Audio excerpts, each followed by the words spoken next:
পরীক্ষায় আসার মতো একটা প্রশ্ন যে গুরু মস্তিষ্কে কোন স্নায়ু যোজক থাকে? চিন্তা, স্মৃতি, বুদ্ধি, চাপ, তাপ, ব্যথা, শ্রবণ, ঘ্রাণ, বিভিন্ন স্পর্শবোধ সমস্ত কিছু নিয়ন্ত্রণ করে গুরু মস্তিষ্ক। ওয়েলকাম টু গুরুকুল মাধ্যমিক। আজকে আমরা পড়ব মানব মস্তিষ্ক সম্পর্কে, অর্থাৎ হিউম্যান ব্রেন সম্পর্কে আমরা আজকে ডিটেলস আলোচনা করব। এবার দেখো, এই যে মস্তিষ্ক, দেখো আমি এখানে ছবি এঁকেছি। তো মস্তিষ্ককে যদি লম্বভাবে ছেদ করা হয় তাহলে আমরা এই জিনিসটা দেখতে পাবো, আসছি পরে। আর এইটা হচ্ছে একটা ব্রেনের ছবি। আর মস্তিষ্ক সম্পর্কে আমরা প্রথমেই যেটা পড়বো সেটা হচ্ছে মস্তিষ্ক কি বা ব্রেনটা কি বা ব্রেন কি দিয়ে ঢাকা থাকে। তো মস্তিষ্ক হচ্ছে, তোমরা সবাই জানো, আমাদের উন্নত প্রাণীদের মানুষের সবারই মস্তিষ্ক থাকে। আর মস্তিষ্কই হচ্ছে সবকিছু নিয়ন্ত্রক, অর্থাৎ প্রসেসর। কম্পিউটার যেমন প্রসেসর, তেমনি মানব মস্তিষ্কও কিন্তু হচ্ছে প্রসেসর। ও ঠিক করে দেয় যে কি করবে কি করবে না। তাহলে যখন এত কিছু হিউম্যান মানুষের যখন এত কিছু মস্তিষ্ক ঠিক করে, তাহলে মস্তিষ্ককে নিশ্চয়ই এমন একটা কিছু আবরণ দ্বারা ঢাকা থাকতে হবে যাতে মস্তিষ্কের ভেতরের যে অংশগুলো, সেই সমস্ত অংশগুলো ঠিকঠাক সুরক্ষিত থাকে। তো মানব মস্তিষ্ক আমাদের করটির মধ্যে, অর্থাৎ আমাদের যে মাথার খুলি, সেই করটির মধ্যে সুরক্ষিত থাকে। কি নাম বললাম না? করটির মধ্যে সুরক্ষিত থাকে। করটির মধ্যে সুরক্ষিত থাকে।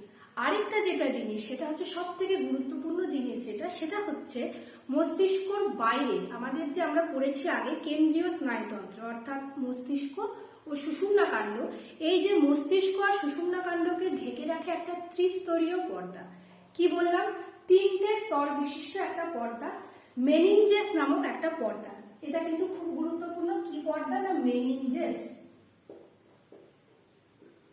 মেনিনজেস নামক একটা ত্রিস্তরীয় পর্দা। এবার তোমাদের প্রশ্ন হবে, তাহলে ত্রিস্তরটা কি কি? দেখো, এর 3টে স্তর থাকে। এর 3টে স্তর হচ্ছে, প্রথম যেটা সেটা হচ্ছে ডুরা ম্যাটার। প্রথমটা কি না? Dura matter. 2 নাম্বারটা হচ্ছে অ্যারাকনয়েড ম্যাটার।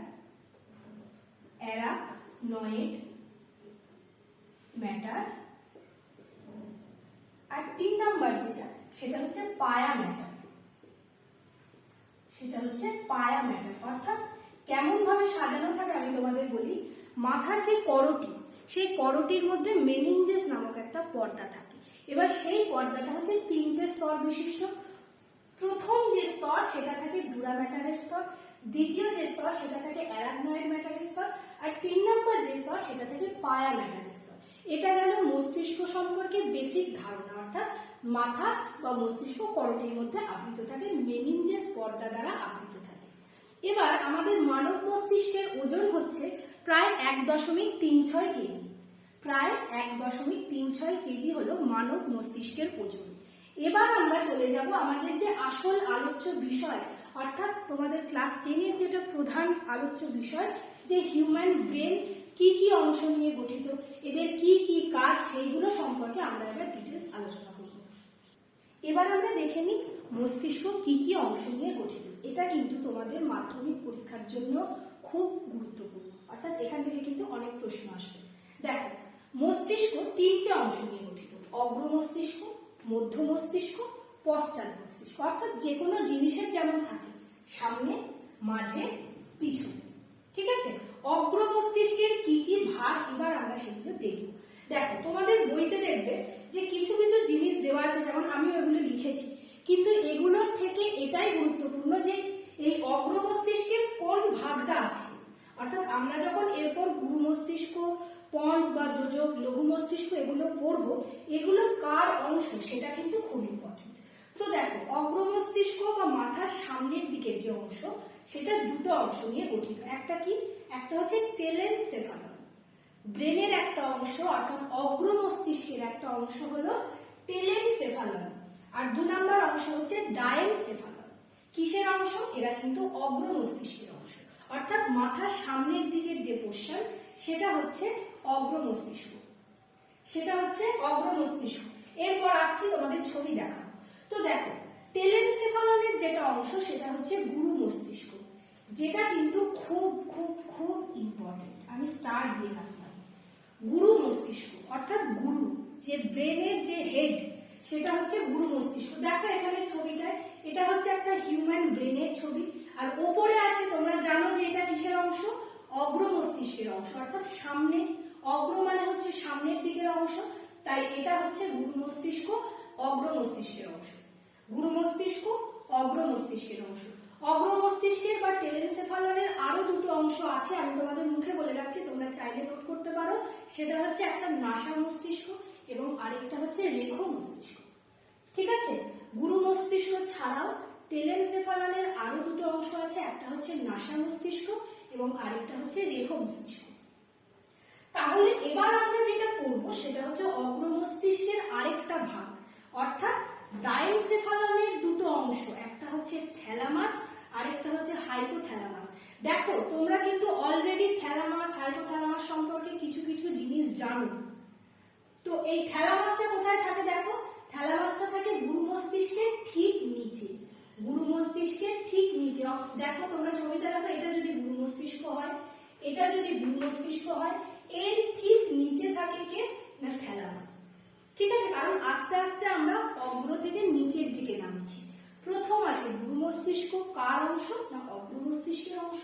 তারপর আছে থ্যালামাস, কার অংশ সেই অগ্র মস্তিষ্কেরই অংশ, কিন্তু আছে কোথায় গুরু মস্তিষ্কের নিচে। এরপর আছে হাইপোথ্যালামাস, হাইপোথ্যালামাস কোথায় থাকবে না থ্যালামাসের নিচে। দেখো থ্যালামাস হচ্ছে এটা, এর ঠিক নিচের অংশটা হচ্ছে হাইপোথ্যালামাস। তাহলে অগ্র মস্তিষ্কের ভাগ কমপ্লিট। এবার আমরা করব মধ্য মস্তিষ্ক সম্পর্কে। এবার আমরা জানবো মধ্য মস্তিষ্ক সম্পর্কে। তো মধ্য মস্তিষ্কের দুটো অংশ, একটা হচ্ছে টেকটাম আরেকটা হচ্ছে সেরিব্রাল পেডান্কেল। দেখো তোমাদের একটা জিনিস বলি, তোমাদের ক্লাস 10 এর যে সিলেবাস সেখানে কিন্তু এই জিনিসগুলো নিয়ে আমরা পরে আলোচনা করছি, কিন্তু এই যে টেলেনসেফালন, ডাইনসেফালন, টেকটাম, সেরিব্রাল পেডান্কেল এগুলো সম্পর্কে কোনো ডিটেলস আলোচনা করার কিন্তু দরকার নেই, কারণ এখান থেকে কিন্তু তোমাদের কোনো প্রশ্ন আসবে না। তো টেকটাম আর সেরিব্রাল পেডান্কেল কিসের অংশ না মধ্য মস্তিষ্কের অংশ, অর্থাৎ ব্রেনের যে মাঝামাঝি জায়গাটা তার অংশ হচ্ছে মধ্য মস্তিষ্কের যে অংশটা। দেখো এটা হচ্ছে মধ্য মস্তিষ্ক। তো মধ্য মস্তিষ্কের দুটো অংশ টেকটাম আর সেরিব্রাল পেডান্কেল। এবার আমরা চলে যাব আমাদের ফাইনাল যেটা জিনিস, অর্থাৎ পশ্চাৎ মস্তিষ্ক, অর্থাৎ একদম পিছনের দিকে, ব্রেনের একদম পিছনের দিকে যে অংশ সেখানে আমরা চলে যাব। দেখো প্রথম যেটা সেটা হচ্ছে মেটেনসেফালন। মেটেনসেফালনের আবার দুটো ভাগ যেটা তোমাদের দরকার পড়ার জন্য, একটা হচ্ছে পন্স বা যোজক আরেকটা হচ্ছে লঘু মস্তিষ্ক। দেখো পন্স হচ্ছে এইটা, দেখতেই পাচ্ছ ছবিতে দেখতে পাচ্ছ যে একদম পিছনের দিকে, তাই এটা পশ্চাৎ মস্তিষ্কের অংশ। পন্স এবং লঘু মস্তিষ্ক এরা দেখছো ছবিতে একদম পিছনের দিকে আছে, তাই জন্য এরা হলো পশ্চাৎ মস্তিষ্কের অংশ। আর সবার শেষ যেটা সেটা হচ্ছে মায়োলেনসেফালন এবং সুষুম্না শীর্ষক। দেখো একদম পিছনে থাকে সুষুম্না শীর্ষক এবং এটা কিসের অংশ না মায়োলেনসেফালনের অংশ। একটা জিনিস তোমরা মনে রাখতে পারো, তোমরা যখন নিউরন পড়েছিলে, তোমাদের যখন নিউরন পড়িয়েছিলাম তখন ওখানে একটা জিনিস ছিল যে মায়োলিন সিদ পড়েছিলাম না, মায়োলিন সিদ। তো এই মায়োলিন সিদ থেকেই দেখো এসছে মায়োলেনসেফালন, নামের সাথে মিল পাচ্ছ, কিসের অংশ না সুষুম্না শীর্ষকের অংশ। তো আমরা মস্তিষ্কের বিভিন্ন ভাগগুলো দেখে নিলাম, এবার আমরা জানবো পার্টিকুলারলি এক একটা অংশ সম্পর্কে। দেখো এবার আমরা ডিটেলস গুরু মস্তিষ্ক সম্পর্কে জানবো। তো গুরু মস্তিষ্ক তো হচ্ছে গিয়ে একদম অগ্র মস্তিষ্কের অংশ। তো অগ্র মস্তিষ্কের যখন অংশ, এটা একদম উপরের দিকে অবস্থিত আর এটা দুটো গোলার্ধে বিভক্ত। তোমরা যদি এই ছবিটা দেখো, এটাও হচ্ছে মানব মস্তিষ্কের লম্বচ্ছেদ, অর্থাৎ লম্বভাবে যদি এটাকে কাটা হয় তাহলে এইভাবে আমরা দেখতে পাবো। তো দুটো গহ্বর দেখো, এটা একটা বাম গোলার্ধ, এটা হচ্ছে ডান গোলার্ধ, তাই জন্য এখানে বলা হয়েছে দুটো গোলার্ধে বিভক্ত। দুটো গোলার্ধ কি কি? একটা হচ্ছে বাম গোলার্ধ আরেকটা হচ্ছে ডান গোলার্ধ। তো তোমাদের মনে প্রশ্ন আসতে পারে যে বাম গোলার্ধ আর ডান গোলার্ধ যখন, তার মানে নিশ্চয়ই এটা কোনো একটা কিছু দিয়ে জোড়া থাকে। দুটো গোলার্ধ বা দুটো পার্ট যখন, তার মানে নিশ্চয়ই সেটা কোনো একটা কিছু দিয়ে একে অপরের সাথে যুক্ত থাকে। তো সেই জিনিসটার নাম হচ্ছে কর্পাস ক্যালোসাম। পরীক্ষায় আসার মতো একটা প্রশ্ন যে গুরু মস্তিষ্কে কোন স্নায়ু যোজক থাকে বা কর্পাস ক্যালোসাম পাওয়া যায়। কর্পাস ক্যালোসাম কোথায় দেখতে পাওয়া যায়? না গুরু মস্তিষ্কে দেখতে পাওয়া যায়। এর কি কাজ? না এই যে দুটো গোলার্ধ অর্থাৎ বাম গোলার্ধ এবং ডান গোলার্ধের মাঝে যে সংযোজক রেখাটা বা স্নায়ু যোজকটা, সেটাই হচ্ছে কি না কর্পাস ক্যালোসাম। তোমরা যদি এই ছবিটা দেখো, এটা হচ্ছে বাম গোলার্ধ, এটা হচ্ছে ডান গোলার্ধ, আর এদের মাঝের যে স্নায়ু রজ্জুগুলো, এদের মাঝের যে অংশগুলো, এইগুলো হচ্ছে কর্পাস ক্যালোসাম। তোমরা যদি এই ছবিটাতে দেখো তাহলে সেটাও দেখতে পাবে। দেখো কর্পাস ক্যালোসাম নামক স্নায়ু যোজক দ্বারা যুক্ত থাকে। এই দিকের একটা অংশ, এদিকের একটা অংশ, এরা একে অপরের সাথে, এই দিকের অংশ আর এদিকের অংশ, এরা একে অপরের সাথে কর্পাস ক্যালোসাম নামক স্নায়ু যোজক দ্বারা যুক্ত থাকে। তো এবার হচ্ছে গুরু মস্তিষ্কের কি কাজ? গুরু মস্তিষ্কের কি কাজ? তোমাদের স্যারেদের কি কাজ? গুরু যারা মাস্টার, তাদের কি কাজ? সমস্ত কিছু নিয়ন্ত্রণ করা। তেমন ঠিক একইভাবে গুরু মস্তিষ্কের কাজ হচ্ছে সমস্ত কিছু নিয়ন্ত্রণ করা। কি কি? চিন্তা, স্মৃতি, বুদ্ধি, চাপ, তাপ, ব্যথা, শ্রবণ, ঘ্রাণ, বিভিন্ন স্পর্শবোধ, সমস্ত কিছু নিয়ন্ত্রণ করে গুরু মস্তিষ্ক। সমস্ত কিছু নিয়ন্ত্রণ করে কে? না গুরু মস্তিষ্ক। আরেকটা জিনিস আমি তোমাদের বলবো, এরপর যখন আসবে দেখতে পাবে। তোমরা নিশ্চয়ই এখানে তিনটে জিনিস লক্ষ্য করতে পারছো। সমস্ত নামগুলো তো মোটামুটি চেনা, কিন্তু এই যে চতুর্থ নিলয়, এই যে তৃতীয় নিলয়, এই যে পার্শ্বীয় নিলয়, তোমরা বলবে যে আমরা তো নিলয় হাটে পড়েছি, তাহলে নিলয় আবার ব্রেনে কি করে আসছে? তো নিলয় বলতে এখানে বোঝাতে চাইছে গহ্বর, ঠিক আছে, বা প্রকোষ্ঠ, যেখানে কি থাকে না সেরিব্রোস্পাইনাল ফ্লুইড দ্বারা পূর্ণ থাকে। দেখো এখানে গুরু মস্তিষ্কের এখানে অর্থাৎ কর্পাস ক্যালোসামের কাছেই তোমরা দেখতে পাচ্ছ দুটো জায়গা, এই জায়গাটা আর এই জায়গাটা, এই জায়গাটা আর এই জায়গাটা, এদের বলা হচ্ছে পার্শ্বীয় নিলয় অর্থাৎ পার্শ্বীয় প্রকোষ্ঠ, বা এটা হচ্ছে প্রথম প্রকোষ্ঠ, এটা হচ্ছে দ্বিতীয় প্রকোষ্ঠ। যেটা কোথায় থাকে না যেটা গুরু মস্তিষ্কে থাকে। এদের কি কাজ? না এদের কাজ হচ্ছে একটা তরল অর্থাৎ সেরিব্রোস্পাইনাল ফ্লুইড বা সিএসএফ দ্বারা এই জায়গাগুলো পূর্ণ থাকে। ঠিক আছে, এবার আমরা পড়বো সেটা হচ্ছে থ্যালামাস আর হাইপোথ্যালামাস। তোমাদের আরেকটা জিনিস বলা হয়নি, সেটা বলে দিই। দেখো তোমরা তোমাদের বইতে দেখতে পাবে যে গুরু মস্তিষ্ক বা সেরিব্রাল কর্টেক্স। তো সেরিব্রাল কর্টেক্স দেখতে পাচ্ছ তোমরা, সেটা হচ্ছে গুরু মস্তিষ্কের একদম বাইরের অংশ। যেটা তোমরা আশা করি ছবিতে বুঝতে পারছো যে একদম বাইরের অংশ সেরিব্রাল কর্টেক্স, এবং এটা হচ্ছে ধূসর বস্তু নিয়ে গঠিত। সেটা কি ধূসর বস্তু? জিনিসটা কি না ধূসর বস্তু হচ্ছে, এটা যখন আমরা পড়ছি মস্তিষ্ক, তো মস্তিষ্ক বা সুষুম্নাকাণ্ড এটা কিসের অংশ? কেন্দ্রীয় স্নায়ুতন্ত্রের অংশ। তো কেন্দ্রীয় স্নায়ুতন্ত্রে যে নিউরন অংশটা থাকে, যে নিউরনের যে কোষ দেহটা থাকে, অর্থাৎ আমরা যখন নিউরনটা পড়েছিলাম, নিউরনের যে কোষ দেহ অর্থাৎ ডেনড্রনের কাছে যে অংশগুলো সেটা, আর নিউরন ছাড়া আরেকটা কোষ নিউরোগ্লিয়া, সেই দুটো অংশ নিয়ে হচ্ছে ধূসর বস্তু। বুঝতে পেরেছো কি বললাম? তো ওই ধূসর বস্তুর মতো হচ্ছে এই সেরিব্রাল কর্টেক্সটা, বা এখানে ধূসর বস্তু থাকে। ধূসর বস্তুর মধ্যে এই জায়গাটাই হচ্ছে সেরিব্রাল কর্টেক্স, যেটা হচ্ছে গুরু মস্তিষ্কের একদম বাইরের অংশ। এবার আমরা পড়বো থ্যালামাস, যেটাও কিসের অংশ? অগ্র মস্তিষ্কের একটা অংশ।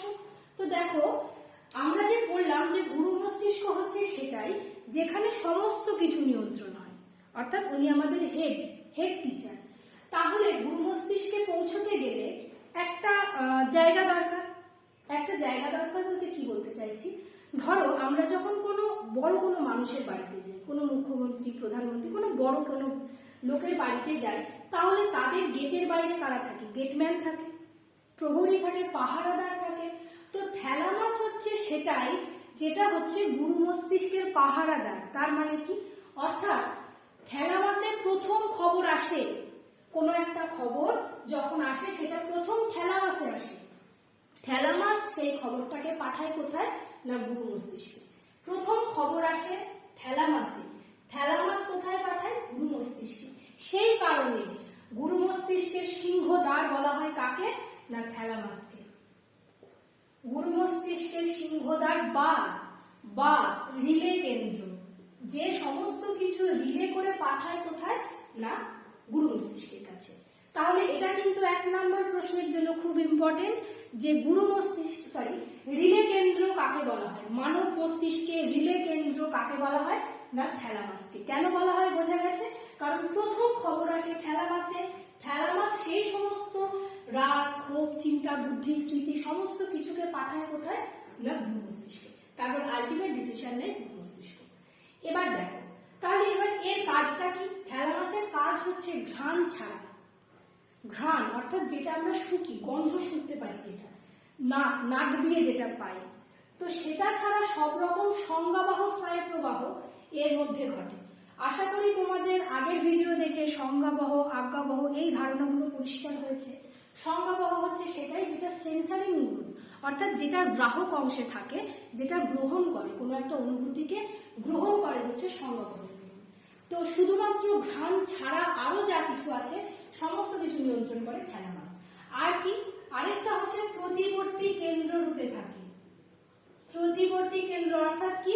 বিভিন্ন আবেগজনিত প্রতিক্রিয়া যেগুলো, যেমন রাগ, খুব দুঃখ, পীড়া বলতে যেটা বোঝায়, রাগ, পীড়া, সেই সমস্ত আবেগজনিত প্রতিক্রিয়া কোথায় ঘটে? না থ্যালামাসে ঘটে। এবার আমরা করবো যেটা, সেটা হচ্ছে হাইপোথ্যালামাস। সেটা হচ্ছে হাইপোথ্যালামাস। দেখো কোথায় অবস্থান, ঠিক এই জায়গায় অবস্থিত হচ্ছে হাইপোথ্যালামাস। এর ঠিক আগে অবস্থিত হচ্ছে থ্যালামাস। এরা কার অংশ? এরা অগ্র মস্তিষ্কের অংশ। তো দেখো এখানে আমি একটা জিনিস লিখেছি যে সমবেদী ও পরাসমবেদী উভয় প্রকার স্নায়ুতন্ত্র নিয়ন্ত্রণ করে। তো এই সমবেদী জিনিসটা কি?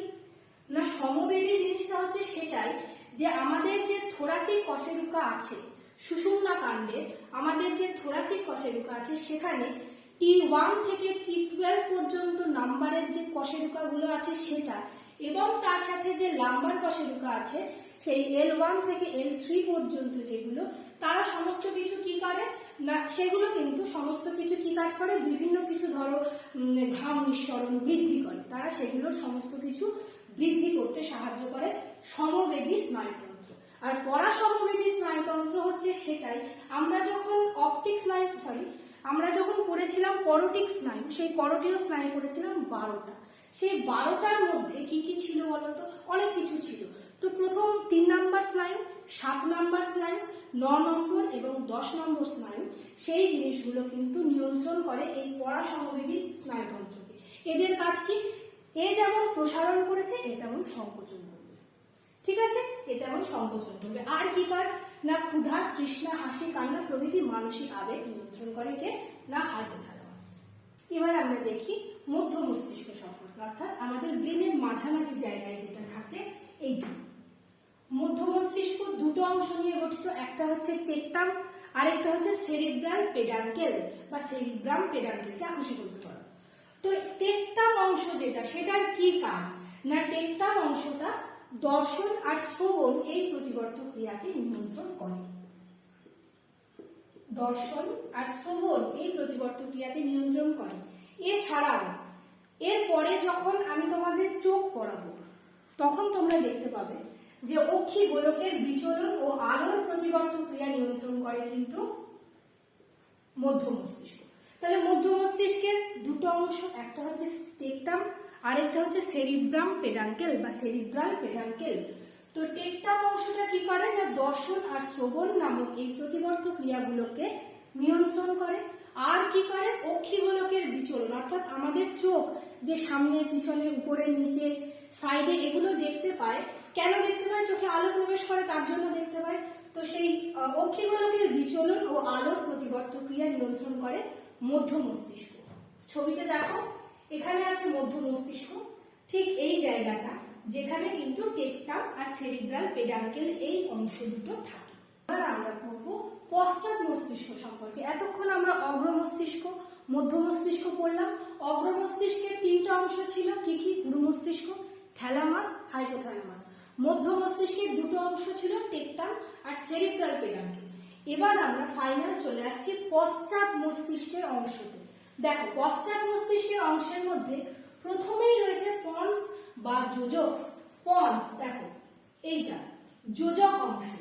তো এটা কিসের অংশ? না পশ্চাৎ মস্তিষ্কের অংশ। এর প্রথম পরিচয় হচ্ছে এই পশ্চাৎ মস্তিষ্ক থেকে এসেছে।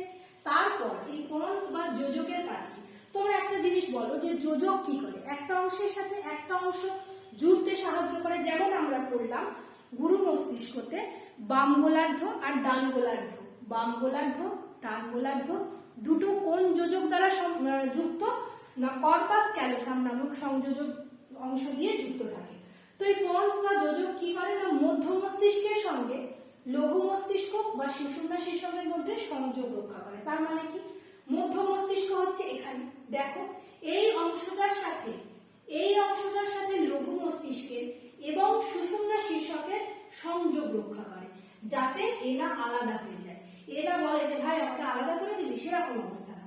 তো পন্স বা যোজক কি করে, এই যে এই অংশটা এ কি করে, দেখো তোমরা ছবিটাও দেখতে পাচ্ছ যে এই অংশটা পার্টিকুলারলি এই অংশটা কি করছে না এই অংশটা মধ্য মস্তিষ্কের সঙ্গে অর্থাৎ এই অংশটার সঙ্গে লঘু মস্তিষ্ক অর্থাৎ এই অংশটা এবং সুষুম্না শীর্ষক অর্থাৎ এই অংশটা সংযোগ রক্ষা করা। এবার কাজ দেখো, কাজ হচ্ছে কি না পন্সে অবস্থিত মূত্রনালী নিয়ন্ত্রক এক ধরনের স্নায়ু কেন্দ্র, কি নাম না ডেট্রোসোর পেশি। কোন পেশি না ডেট্রোসোর পেশি। কোথায় থাকে না পন্সে থাকে। পন্স কোথায় থাকে, পশ্চাৎ মস্তিষ্কে থাকে। তো এটা কি করে না ডেট্রোসোর পেশি সংকোচন ঘটিয়ে মূত্র ত্যাগে সহায়তা করে। তাহলে পন্স বা যোজক হচ্ছে এখানে অবস্থিত, এ হচ্ছে কিসের অংশ না পশ্চাৎ মস্তিষ্কের অংশ।